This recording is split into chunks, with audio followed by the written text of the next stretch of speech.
이번 시간은 주식 공부 시간으로 주식에서 이제 얘기하는 어떤 성격이나 기질, 감각 이런 요소에 대해서 한번 얘기를 해보도록 하겠습니다. 그래서 수익 잘 내는 사람은 따로 있다. 꼭 그렇지 않다라는 거죠. 그래서 첫 번째, 성격이라는 것은 타고난 캐릭터죠.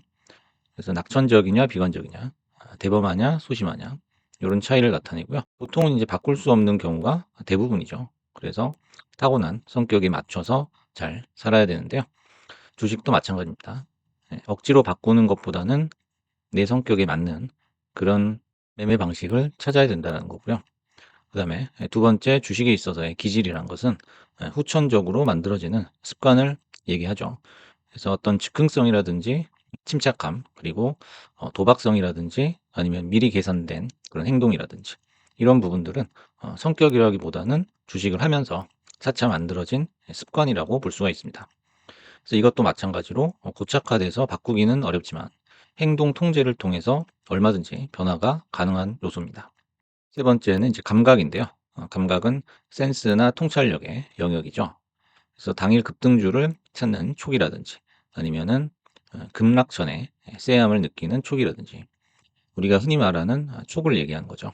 그래서 타고난 눈치를 가진 사람도 있겠지만은 보통 경험을 지식화하는 과정이 매우 빠른 사람들이 있어요. 그런 사람들이 이제 촉이 좋다라고 얘기를 합니다. 그래서 시장에서는 끊임없이 우리를 테스트한다라는 거죠. 끊임없이 퀴즈를 내고 문제를 출제를 합니다. 그것은 이제 기회일 수도 있고요. 함정일 수도 있죠. 그러니까 소위 말해서 우리를 시험에 들게 한다. 이런 순간들이 매번 찾아오게 됩니다. 그래서 이제 5가지 정도로 이렇게 정리를 해봤는데요. 하나씩 한번 살펴보겠습니다. 첫 번째는 이제 본전 심리라는 요소예요. 그래서 이것은 성격하고 굉장히 밀접하게 관련이 돼 있다는 겁니다.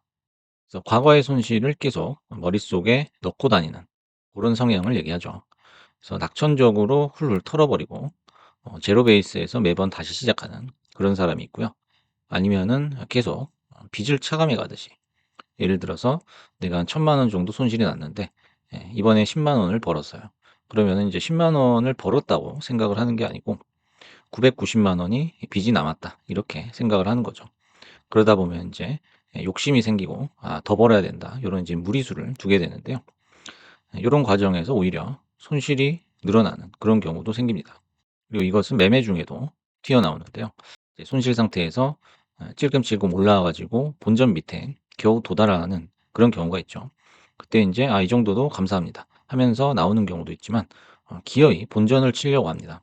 그렇게 하염없이 기다리다가 큰 손실로 다시 돌아서는 그런 경우도 발생을 하죠. 그래서 주식을 할 때 비관적인 성격은 매우 불리하게 작용을 한다라는 거죠. 그래서 주식 매매는 매번 개별 사건이다라는 거예요.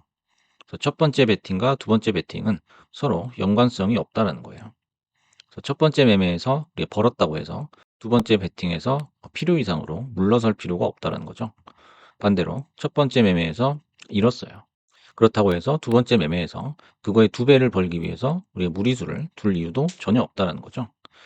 그래서 머릿속에 과거에 대한 후회로 가득 찬 성격은 결국에는 성과를 내기가 어렵다는 것을 확인을 했습니다. 다시 말해서 후회라는 감정을 자주 느끼도록 그렇게 설계된 그런 성격이 있어요. 그런 성격의 경우에는 성과를 내기가 매우 어렵다라는 것을 제가 발견을 했습니다. 두 번째는 이제 파란불에 대한 공포예요. 파란불에 대한 공포. 이것도 역시 이제 성격과 관련된 것 같아요. 파란불을 봤을 때 두려워할 거면 주식을 해서는 안 된다라는 거죠.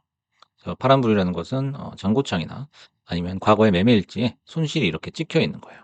그 파란불을 보는 것을 몹시 두려워하거나 꺼려한다는 거죠. 그래서 주식이라는 것은 이 빨간불, 파란불이 계속적으로 교차를 하게 됩니다. 그 과정 속에서 내가 수익을 얼마나 잘 찾아가느냐. 그런 게임이에요. 그래서 보통 이제 파란불에 대해서 과민 반응을 보이는 분들은 지나친 자기보호 본능이 있다라는 거예요. 그래서 이런 경우에는 1만 원의 손실도 매우 아까워한다라는 거예요. 그래서 작은 금액을 아까워하다가 오히려 큰 손실을 보는 경우도 많아요. 그래서 이렇게 하다 보니까 자꾸 불리한 포지션을 잡게 된다는 거예요. 그래서 불리한 포지션이라는 것은 베팅을 정상적으로 할 수 없는 그런 포지션을 얘기해요. 그런 포지션을 만들어 놓고 매매를 하는 거죠. 그래서 수익은 왕창 먹고 싶은데 손실은 보기 싫다. 이런 약간 욕심 많은 성격도 여기에 해당합니다. 그래서 주식을 할 때는 어떤 지나친 자기애 또는 욕심 많은 성격, 이 두 가지 모두 불리하게 작용을 한다라는 거죠. 그래서 주식뿐만 아니라 모든 원리가 마찬가지예요. 하나를 주면 하나를 또 받게 되는 그런 교환의 구조인데요. 그 과정 속에서 답을 찾아야 된다는 거죠. 그래서 매도가 매수가에 특히 신경을 써야 된다는 거죠. 그래서 주식을 하기도 전에, 매매를 하기도 전에, 아, 오늘 손실이 나면 안 되는데, 손실 나면 어떡하지? 이런 걱정이 든다면, 아예 매매 자체를 안 하시는 게 낫다는 거죠. 세 번째는 이제 호가의 함정이라는 거예요. 요거는 이제 기지라고 관련된 내용인데요. 대부분 호가가 상승을 할 때, 그 매도 호가죠. 매도 호가를 시장가로 물어버리는 경우를 많이 볼 수 있습니다. 이것은 이제 즉흥적인 기질이라고 볼 수 있는데요. 호가가 빨리빨리 이렇게 올라가게 되면 마음이 다급해져요. 다급해지다 보니까 내가 매매 계획서에 써놨던 그 가격이라든지 어떤 계획 이런 거하고 전혀 다른 그런 엉뚱한 가격대에서 매수를 하는 경우가 있어요. 심지어 그냥 다른 종목을 매수하는 경우도 있어요. A 종목을 매매 계획서를 써놓고 갑자기 B 종목이 좋아 보이니까 B 종목을 매수를 하는 경우가 있죠. 여기서 좋아 보인다는 것은 역시 호가가 빨리빨리 올라가는 것을 얘기하는 거예요. 그럴 경우에 보통 수익 확률이 20% 정도 됩니다. 20%는 50%에 못 미치기 때문에 똑같은 수익과 손실이 났을 때 무조건 손익비가 떨어질 수밖에 없죠. 그래서 이런 케이스에서 손실이 나는 이유는 거기쯤에서 즉 호가가 빨리빨리 올라가는 그 과정에서 이제 매물이 쏟아지기 때문이에요. 그래서 매수라는 것은 항상 호가창이 잠잠할 때 매수를 해야 된다는 거죠. 그리고 바닥을 다질 때 매수를 해야 된다는 거죠. 그리고 바닥에서 올라올 때 매수를 해야 되는데 여기서도 이제 올라오게 되면은 호가창이 올라오겠죠. 매도 호가를 물면서 올라오겠지만 그 속도가 빠르지 않아야 된다는 거죠. 반대로 이제 급하게 호가창이 올라갈 때는 단기 매도 타이밍이다라는 거죠. 남이 내놓은 매물을 내가 먹는 게 아니고 그렇게 빨리 올라갈 때 내가 매도를 해야 된다는 거예요. 그래서 주식을 할 때 즉흥성에 매몰되는 기질은 일단은 매수가를 손해보고 들어가게 된다는 거죠. 그렇게 되면은 내가 향후에 얻을 수 있는 수익, 마진을 털어가지고 결국에는 본전 이하로 만든다는 거죠. 그래서 수익을 내는 게 목적인데 매매하는 행위 자체에만 몰두하게 되는 이제 주객이 전도되는 그런 현상이 나타나는 거죠. 그래서 주식을 하는 이유는 딱 한 가지예요. 오직 수익을 내기 위해서예요. 그래서 우리가 주식 공부를 하고 뉴스를 보고 매일매일 시황을 살피고 차트를 보는 이유는 오직 수익을 내기 위해서예요. 그래서 주식 공부를 위한 공부, 매매를 위한 매매가 돼서는 절대 안 된다는 거죠. 내가 지금 하려고 하는 행동이 수익에 도움이 되는 행동인지 아닌지를 구별하는 그 침착함이라는 기질이 매우 중요하겠다라는 거죠. 그래서 내 안에 충동이 솟구칠 때 한 번만 더 이성적으로 생각하고 움직여서 손실을 줄이는 것. 이것이 중요하다는 거죠. 그래서 이성적이라는 것은 다른 게 아니에요. 내 생각이 아니라 그냥 대부분의 생각, 책 속에 나오는 생각, 일반적이고 객관적인 생각, 당연한 생각 이런 걸 얘기하는 거죠. 다음 네 번째는 이제 조급증이라는 건데요. 이것도 이제 기질에 속한다고 봅니다. 이제 보통 사자마자 오르길 바라는 분들이 있는데요. 사자마자 오르길 바란다면 급등주에서 놀아야 된다는 거죠. 대신 급등주에서 매매를 하려면 한정된 시드를 가지고 매매를 해야 된다는 거죠. 그래서 제한된 시드를 가지고 그 돈이 소진될 때까지 뭐 잡주든 뭐든 품절주든 잡주든 그냥 스캘핑을 계속 쳐보는 거예요. 그래서 만약 실패를 한다면 그거는 내가 급등주랑 안 맞는 거거든요. 그래서 만약에 승부가 안 되면은 기다림이라는 무기를 장착을 해야 되겠죠. 그렇게 함으로써 데이 트레이딩이나 어떤 스윙 매매 이런 걸로 넘어가셔야 된다는 거죠. 그래서 주식을 할 때 기다리지 못하는 기질은 결국 성급한 손절이나 성급한 익절로 계좌를 망가뜨린다는 거죠. 우리가 성급하게 손절하는 것도 문제지만 그보다 더 큰 거는 성급하게 익절을 하는 거예요. 그래서 더 올라감에도 불구하고 그냥 빨간불이 갑자기 또 파란불로 바뀔까 봐 성급하게 조급하게 익절을 해버리는 경우도 있는데요. 못지않게 나쁜 습관이다라는 거죠. 그래서 주식에서의 느긋함이라는 것은 매우 매우 강력한 전략 무기다라는 거예요. 이 느긋함이라는 것은 결국 금전적인 여유에서 나오거든요. 근데 금전적인 여유가 있다는 것이 무조건 돈이 많다는 게 아니죠. 내 그릇에 맞는 시드 설정을 하는 거예요. 그러면 굉장히 느긋하게 여러 가지 무기를 갖추고서 싸움을 할 수가 있다는 거죠. 예를 들어서 전 재산이 500인데 500을 다 넣어버렸어요.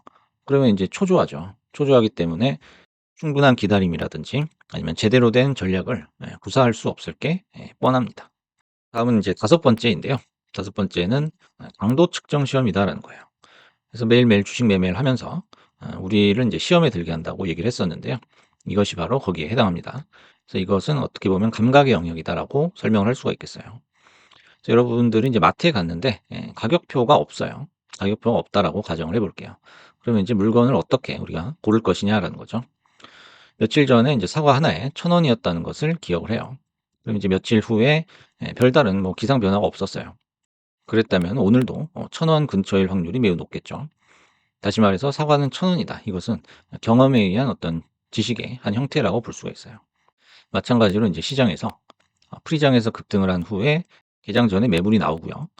그 이후에 다시 또 강력한 V자 반등이 나온다면 보통 이런 종목들은 장 초반에 5% 정도의 시세가 난다. 이런 것을 자주 경험을 했단 말이죠. 근데 이 종목이 테마 이슈가 하나 붙었어요. 그래서 어떤 뉴스가 하나 붙었단 말이죠. 게다가 이건 또 엄청난 소형주예요. 그러면 이것은 기본 20-30% 이상은 폭등할 가능성이 있다라고 우리가 가격표를 매기는 거죠. 가격을 추산을 하는 거죠. 이런 식의 경험에 의한 결론이 매우 빠르게 도출되는 과정이 몸에 배어 있다면 그 사람은 이제 감각이 있다라고 설명을 해볼 수가 있는 거죠. 그래서 주식을 할 때 강도 측정 시험은 우리가 종목의 차트를 볼 때마다 계속 나오게 돼 있어요. 근데 계속 나오는 것을 계속 맞히려고 해서는 안 된다라는 거죠. 모두 맞힐 수가 없다라는 거예요. 그럼 어떤 것을 맞춰야 되느냐?